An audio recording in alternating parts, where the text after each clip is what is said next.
फिर जे में अच्छा हुआ, फिर जे एडवांस अच्छा हुआ, IIT BHU में मेरा एडमिशन हुआ। एक्सीलेंट। बच्चे थोड़ा सा हो जाते हैं, रिलैक्स कर लेते हैं। तो एक साल मैंने थोड़ा सा कोविड का टाइम भी था थोड़ा, मैं कहीं ना कहीं पीछे रह जा रहा हूँ बच्चों से, क्योंकि इसमें कंपटीशन रहता है।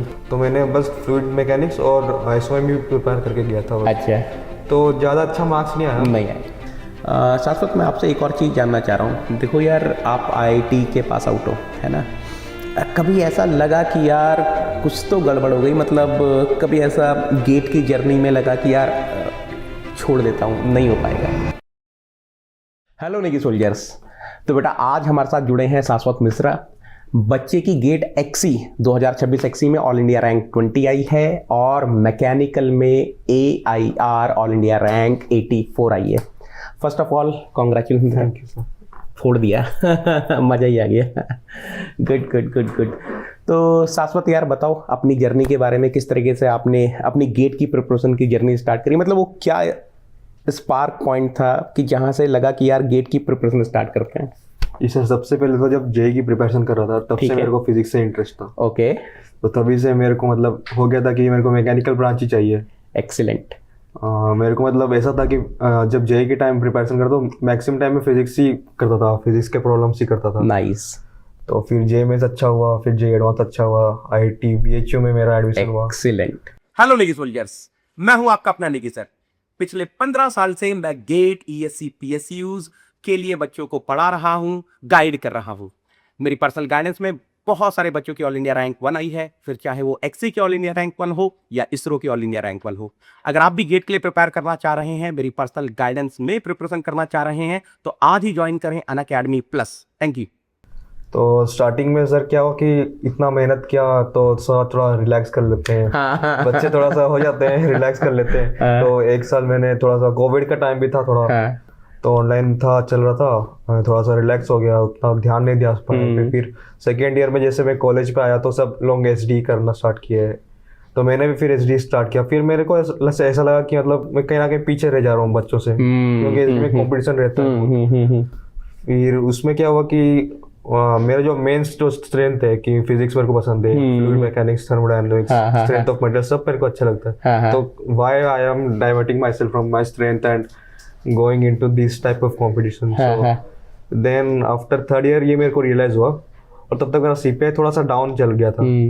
तो आई थॉट कि अब तो मेरे को गेट ही देना पड़ेगा, गेट से मेरे को PSU ही करना है। अब प्लेसमेंट आएगी भी तो उतना मतलब पैकेज अच्छे नहीं मिलेंगे, क्योंकि CPI ऑलरेडी थोड़ा डाउन। फिर मैंने सर अनअकैडमी का आइकॉनिक लिया, उसकी एक डेडिकेटेड एक बुक लिस्ट होती है, बुक्स देते हैं 18 बुक्स की। करेक्ट। वो मैंने ली, उसको मैंने, वो बुक्स इतनी अच्छी है कि वो पूरी टू द पॉइंट रहती है, पूरा नोट्स के साथ लाइन रहता है, पूरा टू द पॉइंट रहता है। ट्रू। तो मेरे को बहुत अच्छा लगा वो बुक्स पढ़ने में।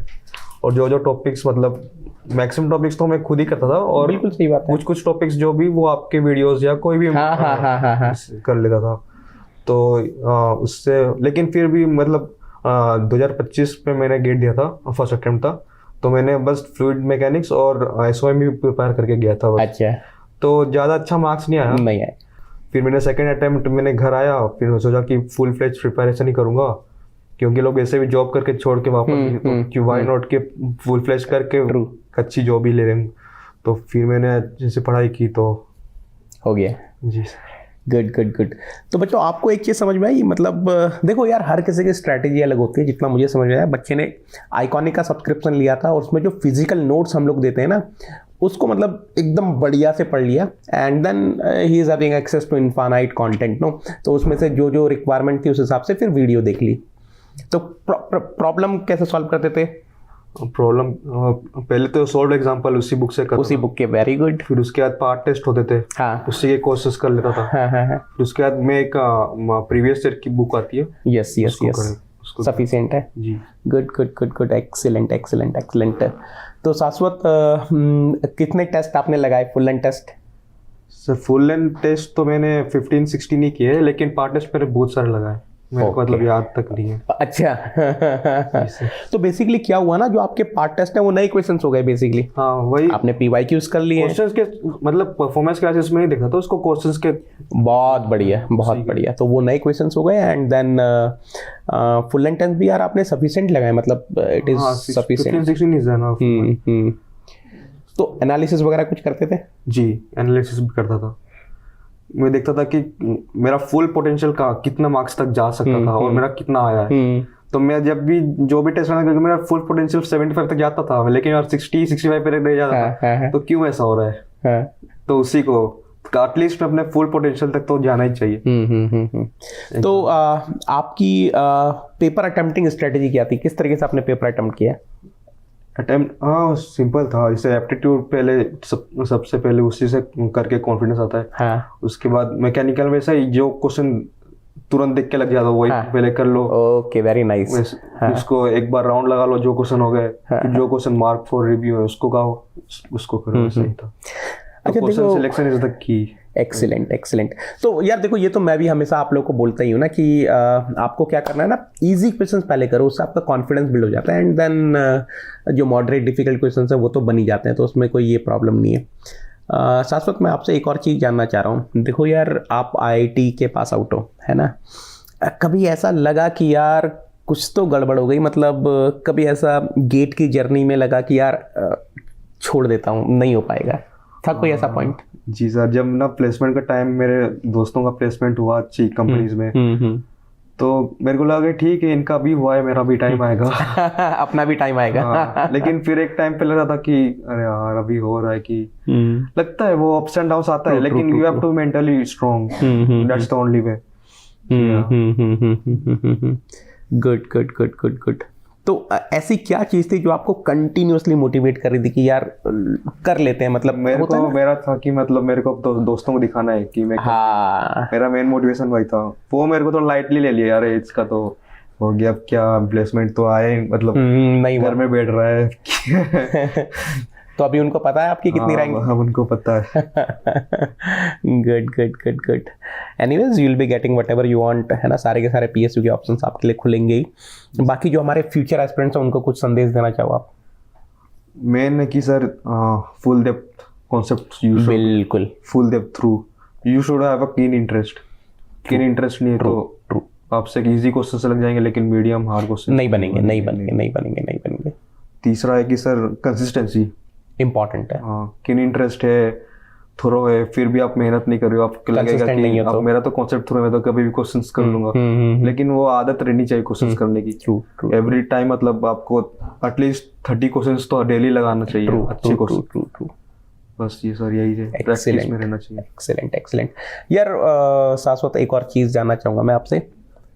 देखो, ये आपने बता दिया कि भाई फ्यूचर एस्पिरेंट्स को क्या क्या फॉलो करना है। मैं आपसे ये भी जानना चाह रहा हूँ कि कोई ऐसी चीज़ है जो आपको लगती है कि प्रिपरेशन के दौरान नहीं करनी चाहिए?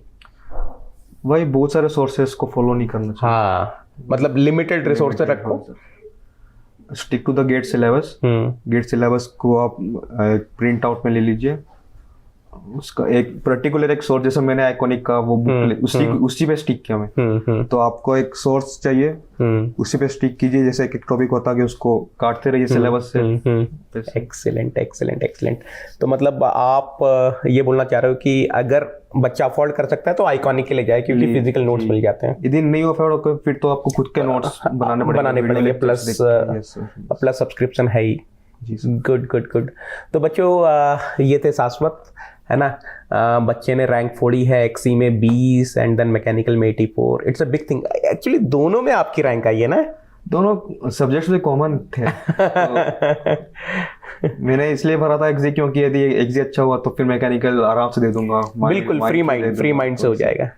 अच्छा, ये भी एक बेनिफिट होता है, अगर आपका एक पेपर अच्छा हो जाता है तो दूसरे में आप थोड़ा सा रिलैक्स हो जाते हो कि चलो ये तो चला ही गया सही। तो एक्सी में आपने किस किस कॉम्बिनेशन से लिखा है? Fluid mechanics and solid mechanics. Okay okay. तो फ्लूइड मैकेनिक्स में जो एक्स्ट्रा टॉपिक्स वगैरह थे वो कवर किए थे?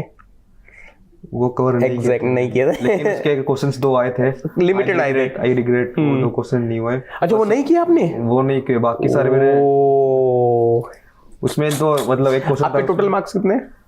मेरे टोटल मार्क्स 74, नॉर्मलाइजेशन के बाद 74। 74 ना, बहुत इजी क्वेश्चंस आए थे, बहुत इजी क्वेश्चंस आए थे।